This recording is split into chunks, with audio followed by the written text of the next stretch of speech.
打鼾有哪些治疗方法？刘琼，副主任医师，耳鼻咽喉头颈外科，中国人民解放军总医院。打鼾如果出现了相应的缺氧的症状，可以佩戴呼吸机或者进行手术，要针对其出现的不同原因进行针对性的治疗。对于打鼾的患者来讲，我们首先要明确，除了有鼾声之外，是否有睡眠中呼吸暂停以及缺氧的现象。也就是说，如果出现了打鼾的情况，我们最好能做一个呼吸睡眠监测，明确睡眠中是否有缺氧出现，如果有缺氧，严重程度如何。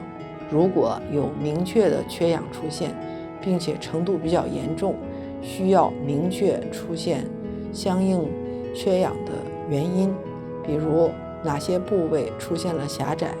最直接有效的治疗措施是佩戴呼吸机。呼吸机可以直接有效的在睡眠过程中补充氧气，直接解决缺氧的问题。如果患者因为种种原因不愿意佩戴呼吸机，也可以在明确狭窄部位之后进行相应部位的手术来解除狭窄，改善通气，从而对缺氧以及打鼾进行治疗。专家提示，打鼾要针对不同原因进行针对性治疗。治疗前需要做呼吸睡眠检测，明确除了鼾声之外，是否有睡眠中呼吸暂停以及缺氧现象。